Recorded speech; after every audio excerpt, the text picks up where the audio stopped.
So I grew up in a little place called Medicine Bow, Wyoming.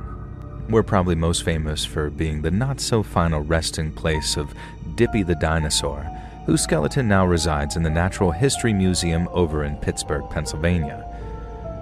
Now, there's some hot springs just outside of town, and Butch Cassidy robbed a train just a couple of miles away on the first cross-country railroad.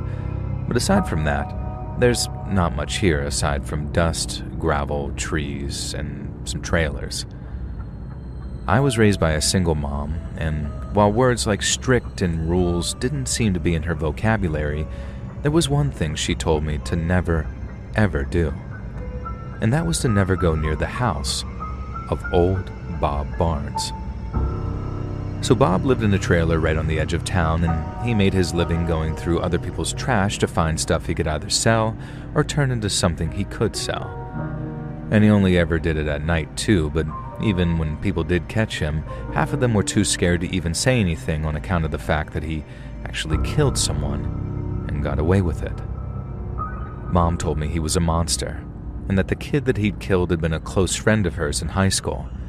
And that's all she ever told me about it though, and I figured it was just because it was too much hurt to talk about. Over the years, I learned bits and pieces here and there about Bob's life and the murder he was said to have gotten away with. I learned he fought in Vietnam, that he volunteered for it too, but that after he came home again, he just sort of couldn't go back to normal. He moved his trailer right out there near East Allen Lake, and people said never to go around to the north side at night because old Bob would most likely be out there shooting squirrels for the next night's dinner. "Don't want him mistaking you for a squirrel now, do we?" the older people would say, with that look in their eye that said that they were serious. But now everyone acted like they were scared of him, and some folks seemed to even sort of pity him. Now, I remember I was hanging out with a buddy of mine when we were both about 14, and his mom was giving us a ride someplace when he brought up old Bob. My buddy's talking about him like he's the boogeyman, but all his mom had to say about him was basically, poor man, all he wants is to be left alone. Now my buddy's like, "Mom, he killed someone." And you saw this weird switch in her like she was putting on a mask as she said, "That he did. And you better stay the heck away from his trailer, young man." And it was like we'd, I don't know, caught her out on something. I just wouldn't fully understand what that thing was until a few years later.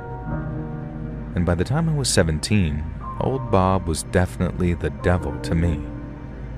One night, my mom had gotten drunk and told me the story of how Bob killed her friend.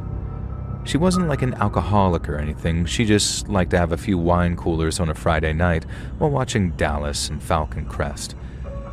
But that one night, I got home from a friend's place to find her all teary-eyed while looking at old pictures of herself and her high school friends, including the kid old Bob had apparently murdered. She told me how they used to hang out in school and sometimes outside of school too, since two mutual friends were dating. And she said aside from partying a little too much, he was a good guy and didn't deserve to die in such a way or at such a young age. He'd been drinking out near that lake with a couple of friends when he wandered off to take a leak in the bushes. And that's when he sees someone walking through the shrubs carrying what looked like a little kid over their shoulder. Mom's friend yelled something at the guy, who starts running off with this kid over their shoulder, so he and his buddies decide to give chase. And then once they caught up with the guy, and with Mom's friend at the lead, the guy drops the kid, spins around, and lights Mom's friend up like a bang, bang, bang, bang. And the poor guy was dead before he hit the dirt. And while the kid they rescued was taken to the hospital, she ended up passing away because she had a massive dose of tranquilizers in her system, and it damaged her organs. All the kids that were hanging out at the lake that night said it was old Bob that shot Mom's friend, but then for some reason, he just was never arrested and never went to jail. And it finally made total sense to me why everyone either feared or hated him. Maybe my buddy's mom just didn't know the full story, and that's why she said that weird thing about that poor man. But I did, and as the months went by, all this hatred for him was festering away until finally, I decided I was going to do something about it. I had already told my friends about the whole thing, so they knew how much I hated old Bob for having saddled my mom with this lifelong trauma. But it wasn't until we were sitting around the campfire one night that I brought up the prospect of doing something. One of my buddies had asked his dad about this little kid who died from the OD, and he'd confirmed that that was true. People didn't like to talk about it, as you never knew when the girl's mom would show up behind you in a store or whatever, but the whole thing that differed from the story he heard was that the kid had shown up in town and hadn't been found near the lake. That little detail didn't matter to us, though. It didn't matter to me, anyway. The story was still basically the same, and old Bob still needed to pay for what he'd done all those years before. And so I hatched the plan with my buddies that night. I was going to hike out to his trailer in the middle of the night, watch it for a while to make sure no one was up and moving around, and then I was going to set it on fire. Yes, I know, dumb idea. I could have killed the guy, but at the time and in my head, I was going to set his trailer on fire, and then as I was running off, he was going to wake up, run out, and stand there, mad, before having to move someplace else. But I was incredibly young and incredibly dumb, so things didn't quite go down like that at all. And it took a little while before I felt brave enough to siphon the gas that I needed to do the job. I didn't have any money, like at all, so I ended up stealing a can of paint thinner from our school's art supplies. Then one Friday night, after hanging with my buddies around the campfire like we always did, I lied to them and said that I was headed home when, really, I was headed to old Bob's place. Now, it took about an hour of walking around the lake to the other side, then once I was within maybe half a mile, I turned off my flashlight and traced the water's edge till I spotted a light coming from old Bob's trailer in the distance. I stuck to the plan and watched the place for maybe 40 to 45 minutes until the sound of a TV stopped and the dim light I could see went out. I gave it another minute or two, waiting until everything was silent and still, then I took that can of paint thinner from my backpack and started creeping towards Bob's trailer. My heart was pounding by the time I got within a few feet, and the fact that the trailer was still silent had me thinking that I'd crept up totally undetected. But then, right as I'm about to pop the lid off my can of paint thinner, I suddenly hear this loud click to my right that I instantly recognized as a gun, before someone says, "What you got there, boy?" I froze, knowing it was old Bob and that he'd caught me red-handed trying to burn down his place. I didn't want to say what was in my hands because I figured once he knew what my plan was, he'd just blow my brains out without a second thought. And so I didn't say anything. Old Bob then told me to drop what I was carrying, and then when I dropped the can, I saw the beam of a little flashlight hover over it as Bob figured out what I was doing. He told me to turn around, because he wanted to see my face before he killed me.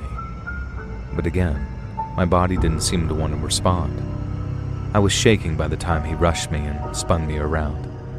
But when he saw my face, he shoved me away from him so I fell over backwards and then just looked at me for a minute after lowering his gun. I was so scared that even though I wanted to beg him not to kill me, the words wouldn't come out. Then out of the blue, he said my name out loud to confirm it was me. I went from terrified to extremely confused and terrified. He knew my name, and he knew who my mom was too. And then after I confirmed who I was, he told me, "I wondered how long it'd be before you showed up." First words out of my mouth that whole time came out as, "How'd you know me?" And then after inviting me inside his trailer, old Bob promised to tell me everything I wanted to know. After we sat down in his trailer, he asked what my mom had told me about him. I guess I got a little braver because I told him all about how I hated him for killing my mom's friend. He asked to tell him how I thought it went down, and he just smiled as I told him my mom's version of events. He didn't interrupt at all, but when I was done, he told me, "Okay, kid, this is what really happened." My mom's friend was a very troubled dude growing up, and as much as people tried to help him, he only got worse as he aged into his teens. He was expelled from school for stealing panties out of the girls' locker room. He got in trouble with the cops for supposedly flashing a bunch of middle schoolers and only got charged with a lesser crime because he claimed he was peeing. And then in the months before he was murdered, he'd been seen talking to kids around town and said he was just playing with them when confronted by their parents. On the night he was murdered, it wasn't old Bob walking near the lake with a kid over his shoulder. It was my mom's friend, and in reality, the whole situation happened in almost complete reverse. Old Bob had been out hunting squirrels as he tended to do when he suddenly came across a bunch of drunk teenagers walking by the lake at night. It was a full moon, so he could see them clear as day walking through the shrubbery, and he follows them to make sure that they're not headed to his trailer for some reason. Old Bob stalking these kids along the edge of the lake, listening to them hooting and hollering and laughing, when he realizes one of them is carrying something over his shoulder. Something that looks scarily like a kid, with long glossy hair that shined in the moonlight. Old Bob closes the distance a little more, and hears the group of kids planning to do something awful with what he realizes was an unconscious child. Then as soon as he heard that, Bob flicked on his flashlight and tells them to drop the child. The guy carrying the kid was my mom's old high school friend, but instead of dropping the kid and running, he pulls out a knife and is halfway to driving it into the kid's chest when old Bob puts a couple of .22s through his chest and drops him dead. Bob said he didn't get a good look at the kid who ran off, but at least one of them was almost certainly a girl. He then picks up the unconscious kid, walks her all the way into town, then drops her off at the old gas station where a clerk was on the night shift. The clerk called 911, but Bob didn't stick around. He just told the clerk that there was a body out near the lake and the cops should stop by old Robert Barnes' place because he's the one who did it. The cops stop by the very next morning and take Bob into custody, but his story checks out and the missing girl's parents were too relieved to have her home to do anything but thank him. And to them, Bob was a hero, but according to him, he sure didn't feel like one. When he got back from Vietnam, Bob promised himself he'd never hurt another human being as long as he lived, and that was half the reason he lived out in the sticks. If he'd been able to save that girl's life, it might have made it all worth it. But she was probably already dying from the tranq OD from the moment he first saw her, so all killing Mom's friend did was help a sick individual escape justice for his crimes. But what made him sick to his stomach, and made it feel like double the waste, was how the others got away with it. That was the reason he stayed away from town, because he couldn't stand being around the grown-ups' version of the little monsters who got away with ending that girl's life. He didn't know exactly who they were, but he figured there was a pretty good chance my mom was one of them. Bob said he didn't care if I believed him or not. He just wanted me to do him one favor. Go home, tell my mom what he just told me, then look her dead in the eye after asking if it's all true or not. Well, I did exactly that, and while it's best not to describe blow for blow how that little exchange went down, let's just say our relationship has never recovered, and she's the reason I haven't been back to Wyoming in almost 20 years now.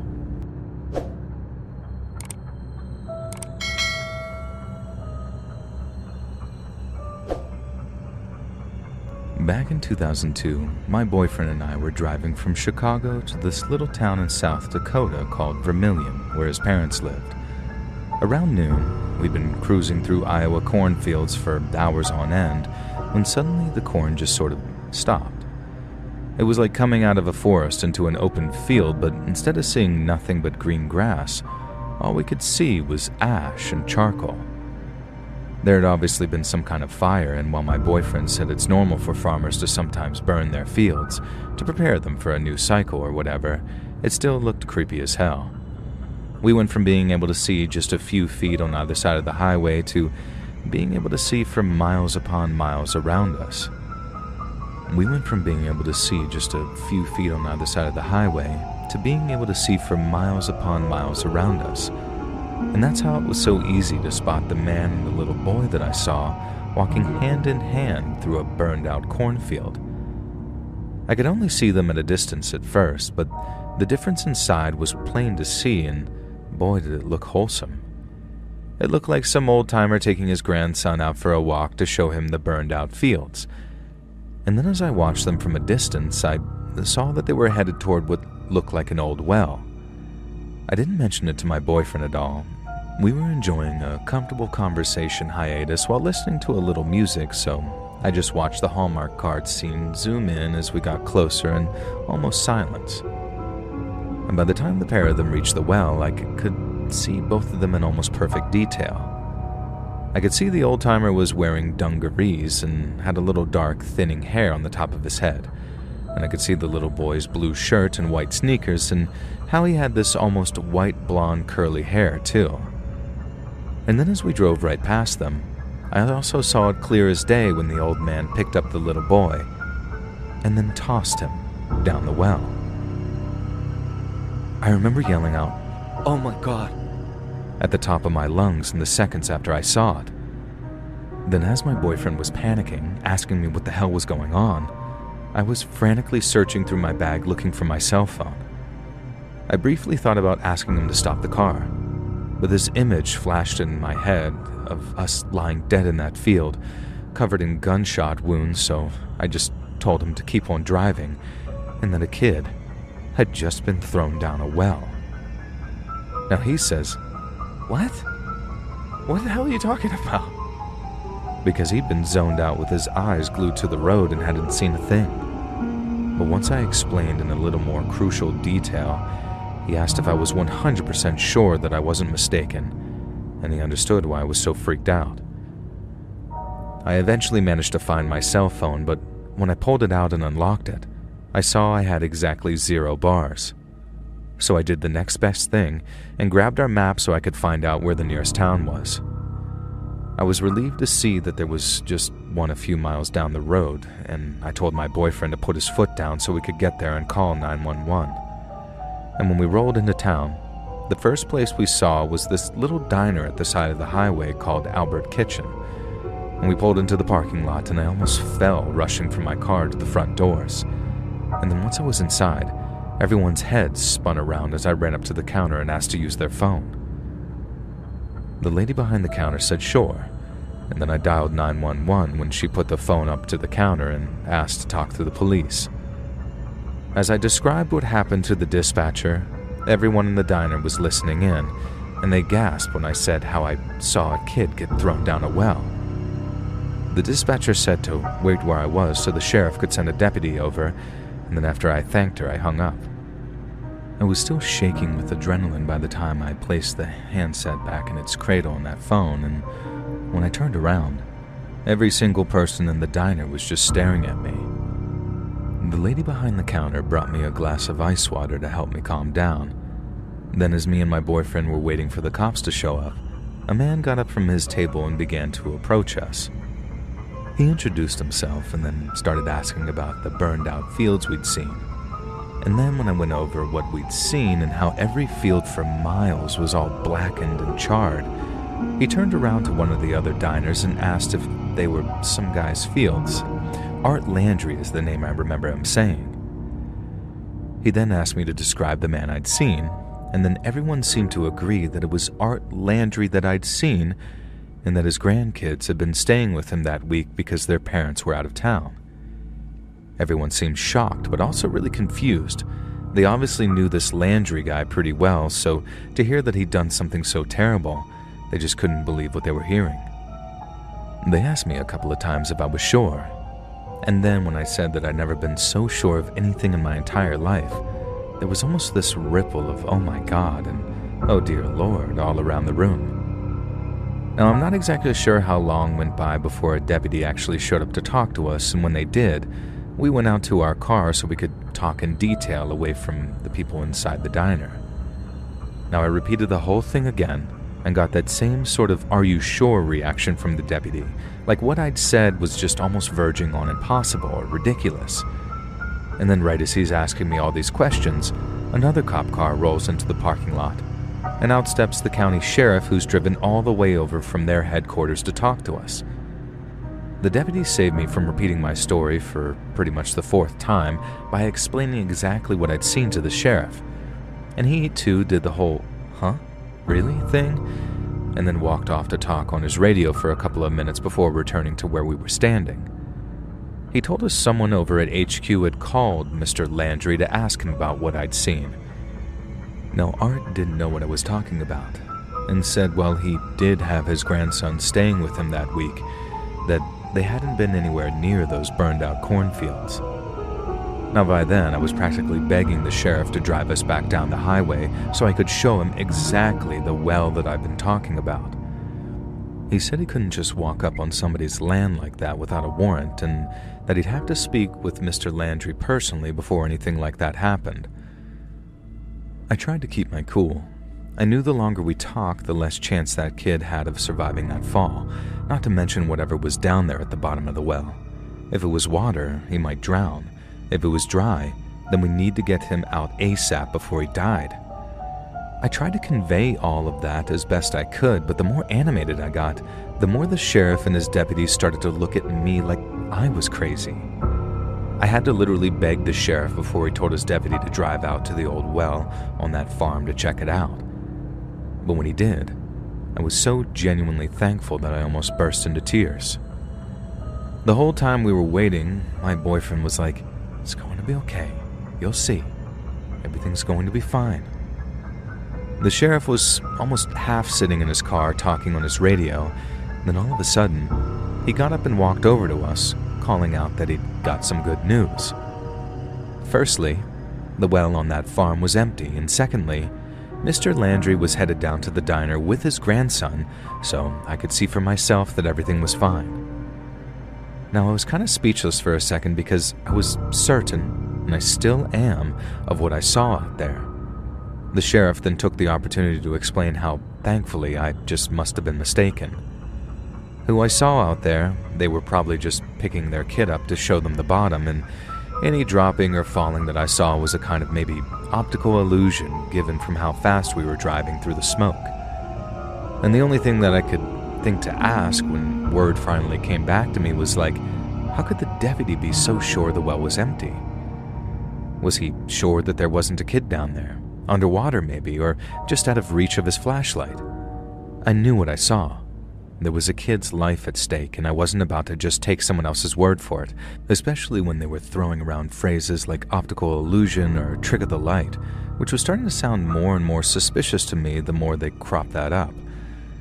And I get that people have that small-town mentality of wanting to defend their own, but the way they didn't even seem to give a crap about this kid started to turn from alarming to kind of disturbing. And as I'm trying to keep my cool and stay polite as I'm explaining to the sheriff that I know what I saw, the deputy returns from checking the well.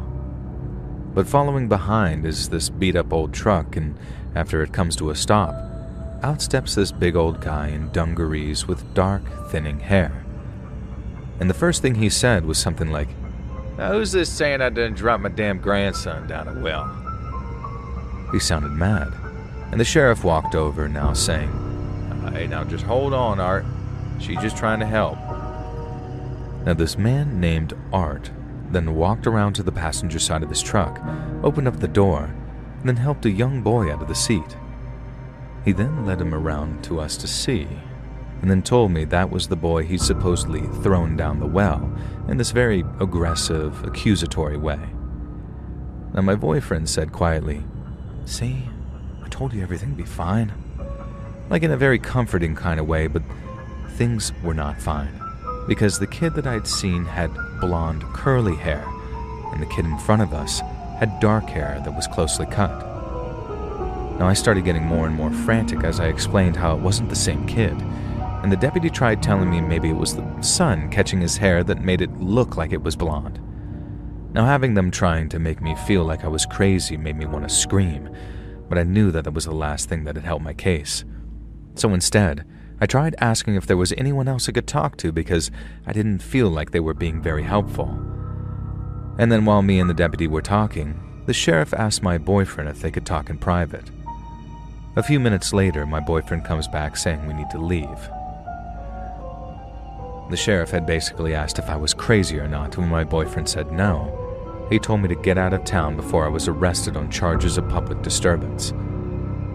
They couldn't have people just rolling into town, throwing around accusations and dirtying a good man's name. So unless we had any other official business to attend to, we were to leave immediately or face arrest. Now by that point, I actually wanted to leave.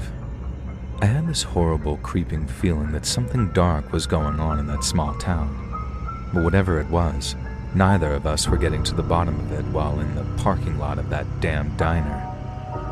I faked an apology to that farmer and his grandson, whoever the poor kid was. And then the second we were back on the road and I had some reception, I called the Iowa State Patrol to report the whole thing. I told them that I thought something messed up was going on over in that town, specifically on the farm of one Art Landry, but they got back to me saying that there was nothing to it. I then went through the whole complaints process, saying that I didn't think my report was being handled properly, but again they got back to me saying they'd done everything they could, but there was still nothing to report. But I know what I saw. I'd never had any kind of hallucinations before or since. I don't need glasses, and no, I'm not crazy.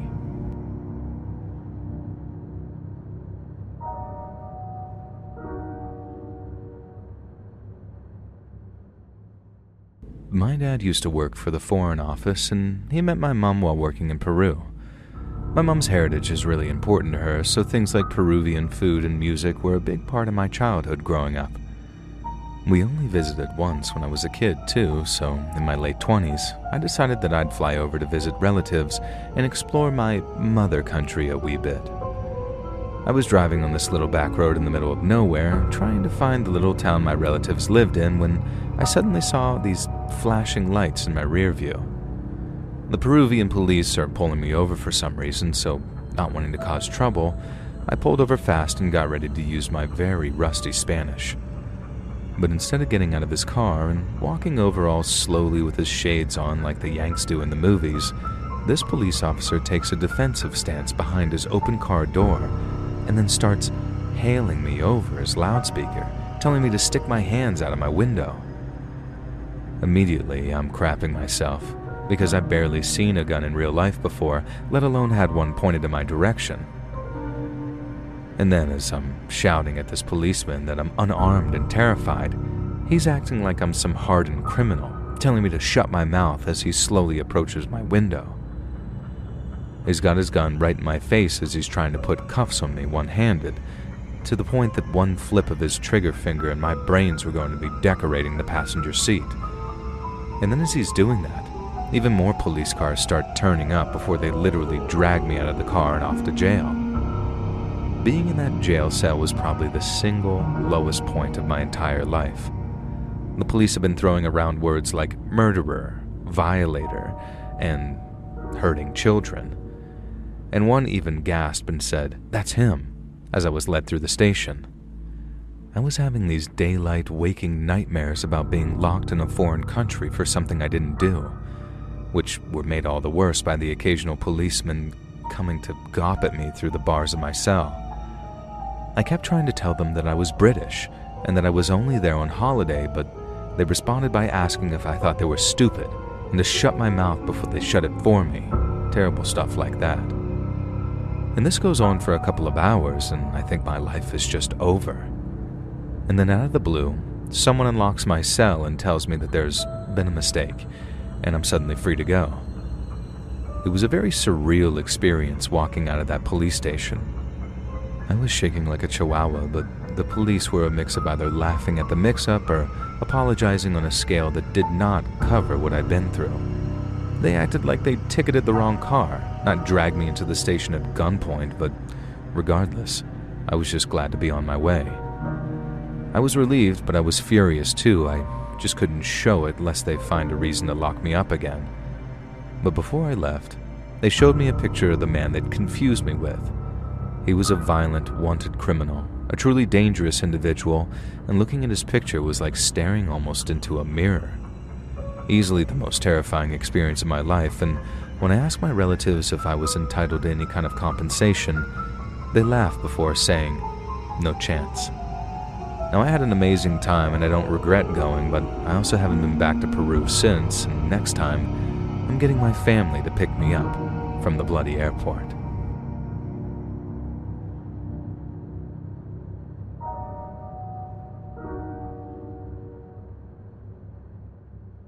The worst day of my life was a Sunday, and it happened in a little town called Windsor, out on the Carolina coast. Now back then, Windsor was home to less than 2,000 people and was your average backwoods North Carolina town. We had a grocery store, a gas station, a Bojangles, and the peanut factory. And then aside from a few churches and chapels that surrounded the town, that was pretty much it. It was quiet and neighborly. Murder wasn't a word that you heard spoken around Windsor, and you only ever heard it on the radio or on television. But then came that night in 1993, when all that evil stepped out of the TV and took a walk around town. It was the evening of June 6th, and I was down at the Bertie County Sheriff's Office about a mile south of town. The Bertie County Jail is down there too, and after collecting some paperwork from one of the deputies over there, I was sitting at my desk just quietly filling it out when we suddenly heard dispatch over our radios. It was the quietest day of the week, so I don't think anyone was expecting anything more than a civil dispute or a minor accident. So when we heard the codes for a man with a gun or multiple deaths, there was this split second where I was convinced that there had been some kind of mistake. But when I saw my fellow deputies running out of the office and towards their cars, I knew that there was no mistake. It was real.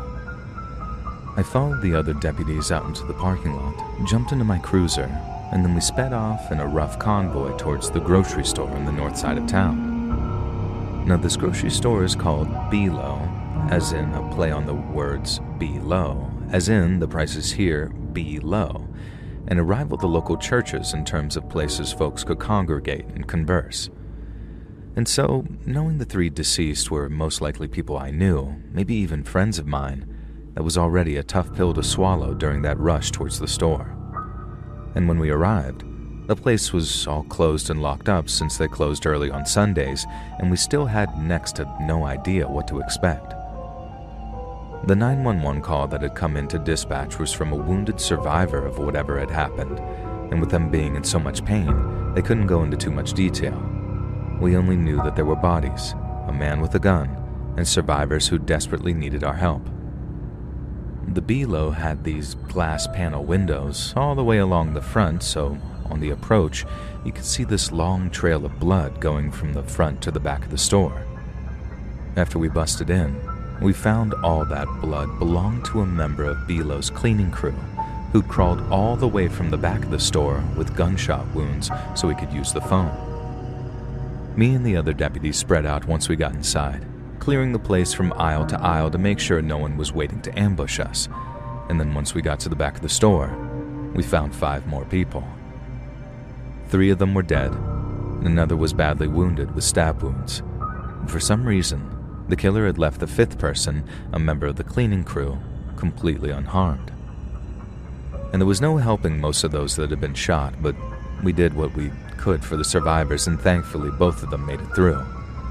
But as EMS were working on getting the wounded airlifted to the hospital, we got to hear the whole story of what had happened from that one other member of the cleaning crew who got to walk away covered in blood, but without a scratch. And it was every bit as bad as we feared it was. Every Sunday, a cleaning crew used to stop by the B-Low to wax the floors and get them all shiny again for the next week. So come closing time at 6 p.m., and once his customers were gone, the store's manager let the crew inside and then locks the doors behind him. The crew starts shifting mats and getting their buffers ready when the last remaining store clerk sees a person she doesn't recognize step out from one of the aisles. She thinks it's a customer who failed to notice the store closing, but when she walks up to the guy and informs him it's after closing, he points a gun in her face. The cleaning crew are right at the front of the store at this point, and the guy moves on the clerk so quietly that they don't even notice what's going on. So as the gunman's forcing the clerk into the back office, they're completely none the wiser. And once he's in the office, the gunman orders the manager to hand over all the on-site cash. He hit at the exact right time, too, right at the end of the week, and we know that he made it out of there with a few $1,000s in cash along with a bunch of money orders totaling $3,000. But then, instead of just leaving after getting his hands on the cash, the gunman orders the manager and clerk back onto the shop floor and then rounds up the cleaning crew too. I didn't see exactly what the victims were bound with, but I later heard it was dog leashes the gunman grabbed from one of the aisles. And then once he got all 6 of them at the back of the store, he ordered them to tie each other up at gunpoint. He tied the last person up himself, and our survivor was telling us how, once everyone was tied up, he thought that the ordeal was over. The guy had his money, he had everyone tied up so they couldn't call the cops right away, and he had no reason at all to do what he did next. But he went ahead and did it anyway, and this is where things started getting really, really messed up. The gunman starts stacking people up in their twos, ordering them to lie on top of each other, and then before anyone can figure out why, he says, "God forgive me for what I'm about to do," and then starts shooting into the stacks.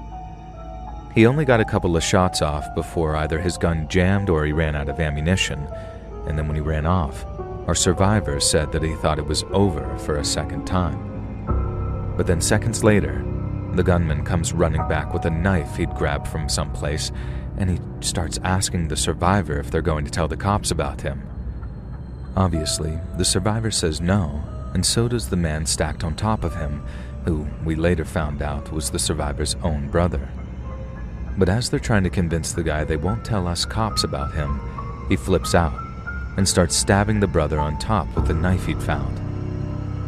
He cut the guy's throat from ear to ear and then kept on stabbing him in the back till the knife blade broke off inside of him. Our survivor claims he then asked him for a second time if he'd identify him to the cops if given the chance, and then when he says no again, the gunman walks out with the money and leaves the last man alive. Our survivor said he was convinced that the guy would come back, just like he did before when he went to grab a knife. He also had his dead brother on top of him, so I don't think he could have moved even if he wanted to. And then the surviving member of the cleaning crew, thinking that the other man was dead, manages to free himself from the dog leash before he crawls towards the front of the store, which was where we found him, with the phone still in his hand. When it came to the investigation that followed, I don't remember ever being so invested in a case before. One of the poor folks killed was a relative of the county sheriff, so he made it a personal mission of his to bring the guy in. But right from the get-go, things started to go wrong. First off, the BLO security camera system wasn't working at the time of the attack. They had a repairman scheduled for that coming week, and while the timing of that still haunts me, it obviously meant that we had no security camera images of our suspect.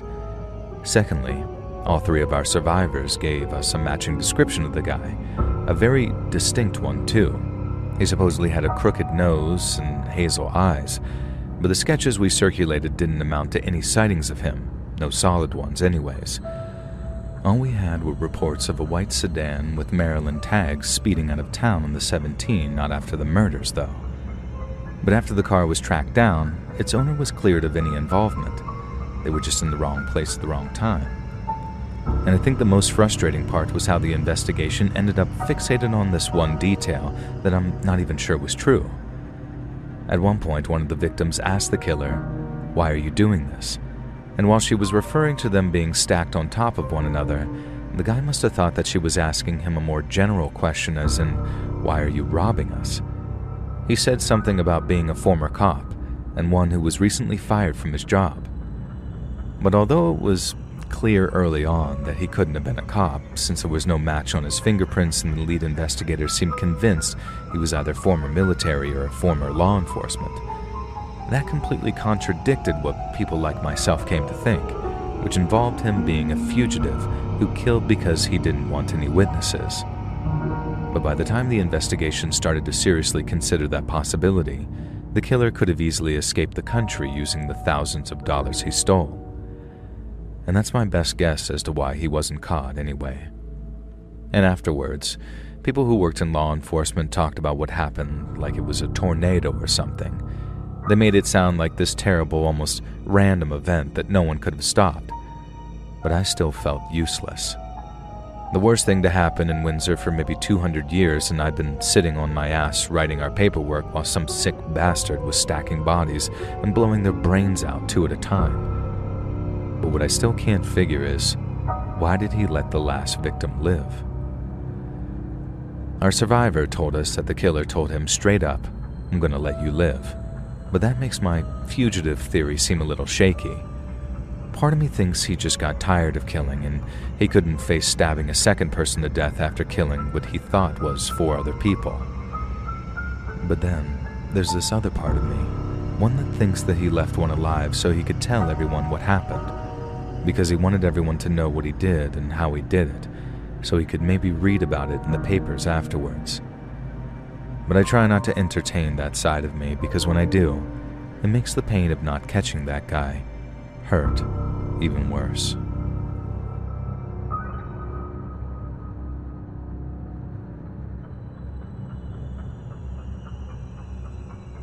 I grew up in a place called Bart Township in rural Pennsylvania. Now, Bart is about as rural as it gets, especially around nickel mines where I grew up, which is home to a bunch of old order Amish. And if you're thinking of the Amish who practice Rumspringa or use flip phones because they're quote-unquote essential technology, this is not the old order. They're so hardcore they still refer to anyone who isn't Amish as English, and that was my childhood, living like we were aliens in our own country. But I didn't know any better, so I was happy, right up until October 2nd of 2006. Now, like most kids my age, I dropped out of school after 8th grade to help my dad on the farm, and so that morning, we were working together while my little brother was at school. Everything was going as normal, just another day on the farm, when all of a sudden my dad says, "Is that your brother?" I looked up to see this little speck in the distance, running down the tracks towards our farmhouse, and I knew it was him. Dad then says, "What the hell's he doing out of school?" Because it was only 11 in the morning. And then I followed him as he marched off towards the house to find out what was going on. We got to the house to find my little brother in tears and my mom comforting him. Dad still thought that he'd just run away from school, so he was still kind of angry, or sort of getting ready to be angry. But when my little brother finally got his words out and told us why he'd run home from school, I remember it was almost like time stood still for a few seconds. He told us there was a man in our classroom, and he had a gun. If you can believe it, this wasn't even the scariest part, because as my dad is freaking out and rushing to grab his own gun, my little brother says something about the guy having chains and hooks too. Well, that was it. The red mist descended over Dad, and he ran off in the direction of the old schoolhouse while telling me to stay put and watch my mom and brother. We had to wait hours before Dad came back with the news of what had happened, and when he did, this is what he told us. Around 10:30 that morning, not long after the kids came back from recess, a pickup truck parked in front of the old schoolhouse. A man got out, walked inside, and then asked the kids' teacher if she'd found a clevis pin out in the road. Now, a clevis pin is kind of like a bolt, something used to fasten 2 things together. They're commonly used in farming, so almost everyone around those mines knows what one is. And since the kid's teacher hadn't spotted one that morning, she apologized for not being able to help, but wished the guy luck in finding his missing pin. The guy acted kind of weird. He didn't make any eye contact, and he mumbled some sort of reply before walking back to his truck. But then a minute later, he walks back into the schoolhouse with a pistol and tells everyone they either do as he says or they're going to die. Now, thinking it's just a robbery of some kind, the kid's teacher tells the class to do as the guy says. But then instead of stealing the school's petty cash box and driving off, the guy orders all the young boys present, including my brother, to help him unload items from his truck before carrying them into the classroom. They carried in a whole bunch of tools, a shotgun, and a stun gun, but also a big pile of lumber, along with some wires, chains, and what we found out later was a bunch of metal eye hooks. The guy wanted to force the kids to watch what he was going to do to them, but as he's supervising the unloading of his truck, the kid's teacher made a run for it and managed to get to a nearby farmer to call 911. The guy noticed that the teacher got away, so he ordered one of the boys to go bring them back, and then went about barricading the schoolhouse doors using the lumber and nails the boys had carried inside. When he finished, the guy allowed 3 parents, including a pregnant lady I heard, and all the boys in the class to leave. Then after that, he makes all the girls line up against the chalkboard like he was some sort of one-man firing squad. The first cop car arrived at the schoolhouse just minutes after that farmer's 911 call. Knowing what was going on, the cop used his loudspeaker to plead with the armed man to throw down his weapons and allow the girls to leave. Around this same time, the man calls 911 personally and tells the dispatcher that if the cops make a move on him, he'd execute the girls. He was saying all that right there in front of them, so those poor girls knew what was about to happen and were also begging him not to hurt them. 2 of the girls even asked to be shot first, possibly in the hopes that it would spare the lives of the other kids lined up next to them. But the man told them to be quiet and kept on talking to the cops. Dad said that by 11 a.m., there was a whole crowd gathered around the schoolhouse's perimeter, and that a bunch of ambulances were there too, waiting to treat the wounded. They all heard when the shooting started, and Dad said the sound that rose up from the crowd was like nothing he'd ever heard before. Just this terrible sound of collective mourning, as each gunshot meant a lost life and broken hearts that would never fully heal. As the gunshots start popping off, all the cops start rushing the schoolhouse, hoping to put a stop to the massacre. But the man realized what was happening and started shooting at the cops out of a window. They returned fire, being careful to only target the window that they were being shot at from. The man stopped firing, and they figured that he was either hit or reloading. But when they burst into the schoolhouse, they found him dead on the floor, with a single self-inflicted gunshot to the head. We later found out that just before the shooting started, the man tried to call his wife to say goodbye. And I don't think she picked up the phone, but he must have left a message or something, because when she got home from wherever she was, the first thing that she saw was a note on the table describing what her husband had planned that day.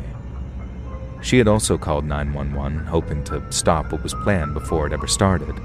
But by then, it was way too late, and her husband was only minutes away from murdering a whole bunch of innocent children. And all the wounded girls were taken to the hospital, but of the 10 kids shot that morning, only 4 survived. A couple were pronounced dead at the scene, and I heard one little girl passed away in the arms of a state trooper as he tried to comfort her. They were all between just 6 and 13 years old. For some reason, in the middle of this massacre, the guy decided to switch from shooting them with a pistol to shooting them with a shotgun. He still had ammunition in his pistol too, so a lot of people think he switched weapons to inflict more damage and make the scene even more gruesome than it already was. No one could understand why someone would do that. I mean, killing them is one thing, but deliberately making it as messy as possible is just... It seemed like the kind of evil I'd never be able to truly understand. But then, after we found out who did it, or more importantly, why he did it, it all started to make sense in this sort of sick way. First off, finding out who killed all those kids was a major shocker, because pretty much everyone in the nickel mines area and the surrounding areas knew who the guy was. His name was Charlie Roberts, and he lived down in Georgetown, and he was the milk tank driver who visited a bunch of local farms, sometimes multiple times a week too. He actually knew the families of some of the kids he killed, and he had a wife and 3 kids of his own at the time of the massacre. The cops talked to his coworkers about him, and they said while Charlie had a history of depression and such, he seemed to perk up in the days before the massacre. But this is most probably because he decided he was going to kill a bunch of people, and that made him feel better about himself. The cops also thought he was inspired by a similar kind of hostage situation which had happened in Colorado the same week as this one. Obviously, there was no getting a solid answer on that one because he was now dead. But he laid out almost exactly what drove him to kill those kids in the notes he left, and the message he left on his wife's voicemail that morning. It turned out Charlie Roberts was hurting children in many ways, and had abused 2 female relations of his back when he was 12. He told his wife that he was daydreaming about doing it again, and that also explains the lubrication the cops found at the scene. But Charlie also explained that the death of his daughter was the reason he wanted to kill. He and his wife lost their little girl during childbirth about 10 years earlier, and he wrote in one of his notes that he was filled with hate towards himself and God because of her death. His two female relations said that the whole abuse thing was just made up, but I can see them saying that purely because they wanted their privacy and all of that. Either way, people started saying that Charlie wasn't that, and that he was just crazy, because he didn't actually touch those girls at the schoolhouse at all. He just killed them in cold blood before taking the coward's way out. And over the week or so that followed, the schoolhouse was knocked down and flattened so it couldn't remind anyone of what had happened. And while the reaction of the local Amish made me proud in a lot of ways, it was the beginning of me realizing that I'm not like them and that I couldn't stay. So for example, one of the first things folks did was reach out to Charlie's dad, who, as you can imagine, was absolutely distraught after learning about what his son went and did. They told him they forgave his son for what he'd done, and a bunch of folks even went to Charlie's funeral as a show of support for his heartbroken family. I thought all that was pretty cool because it obviously wasn't Charlie's parents' fault that their son went crazy, but the thing that still doesn't sit right with me was how people chose to forgive Charlie too. Amish people are taught not to hold grudges, but I just couldn't find it in myself to forgive a man who had brought lubrication into a schoolhouse full of girls in single-digit ages, and then end them. There was almost this attitude of like, if you can forgive the guy, it makes you a better Christian. So when it came to the concept of prevention, as in stopping something like that from ever happening again, people said things like, it's in the hands of God now. It's down to the Almighty alone to protect us. I remember another person saying how they were happy Charlie Roberts had taken his own life because it meant he'd already been judged by God by the time we were laying those girls to rest. If he repented before God, he'd be forgiven all of his sins. But the more I thought about that, the more I felt like I didn't belong among the old order.